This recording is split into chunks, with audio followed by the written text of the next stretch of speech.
80 અનુભવ Sinha, Banaras media works અને T series, આ 3 સંસ્થા વ્યક્તિએ ભેગા થઈને બનાવેલી ફિલ્મ. આમ તો 80 એટલે 80 ની વાત છે, 80 ની વાત છે. વાત એવી છે કે દર 20 મિનિટે એક બળાત્કાર થાય છે, એટલે એક દિવસમાં 80 બળાત્કાર થાય છે. બસ આ એક જ દિવસની વાર્તા. એક દિવસે જ્યારે એક મલયાલી સ્ત્રી મેટ્રોમાંથી ઘરે પાછી જઈ રહી છે, ત્યારે કેટલાક યુવકો, 4 યુવકો અને એક ડ્રાઈવર મળીને એનું અપહરણ કરે અને એની પર ગેંગ રેપ કરીને એને રેલવેના પાટા ઉપર ફેંકી દે. આ મલયાલી સ્ત્રી એટલે કની કુસરુતિ, જેણે All We Imagine as a Light જેવી વિશ્વ પ્રસિદ્ધ ફિલ્મ આપણને આપી. એનો પતિ છે જીશાન અય્યુબ. બસ આ પતિ પત્નીને જે અન્યાય થયો છે એનો કોર્ટ રૂમ ડ્રામા એટલે 80. વકીલના રોલમાં તાપસી પન્નુના મિત્રના રોલમાં કુમુદ મિશ્રા અને ગેસ્ટ એપિયરન્સ નસીરુદ્દીન શાહ, મનોજ પાહવા અને બીજા ઘણા બધા કલાકારો.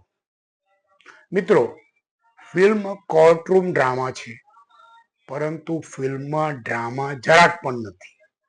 કેમ તો કે અનુભવ સિન્હાની આ સ્ટાઇલ છે કે આટલો સેન્સિટિવ વિષય છે એને ડ્રામેટિક કે લાઉડ બનાવવાને બદલે રિયાલિસ્ટિક અને રો એપ્રોચથી આ ફિલ્મ બની છે. ફિલ્મની મુખ્ય અભિનેત્રી છે તાપસી પન્નુ અને એનું કામ પણ સારું છે.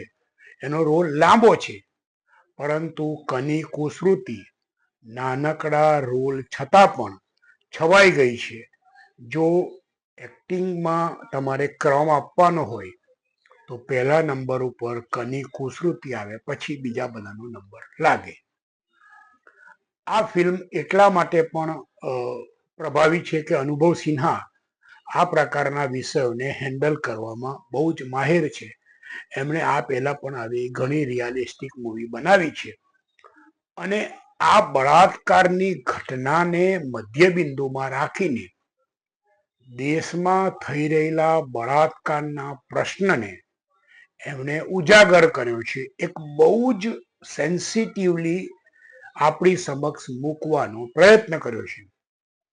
જજની ભૂમિકામાં રેવતી એઝ યુઝ્યુઅલ પ્રભાવશાળી લાગે છે અને આખી વાર્તાનું જે ગૂંથણી છે, એની સિનેમેટોગ્રાફી છે, એનું એડિટિંગ છે, એ એટલું સહજ છે કે આપણને ક્યાંય ફિલ્મ જોતી હોય તેવો આભાસ નહીં થાય.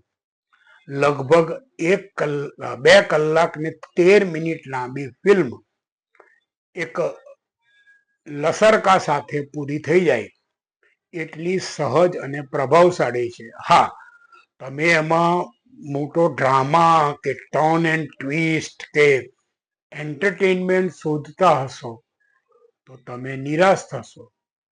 બાકી અનુભવ સિન્હા, ભૂષણ કુમાર, અને સિનેમેટોગ્રાફર છે ઇવાન મુલિગન અને એડિટર છે અમરજીત સિંઘ. આ જે ટીમે ટેકનિકલ કામ અને પડદાની આગળનું કામ જે અભિનેતાઓએ કર્યું છે એ કાબિલે તારીફ છે. 80નો મૂળ અર્થ તો એ જ છે કે એક દિવસમાં 80 બળાત્કાર થાય છે.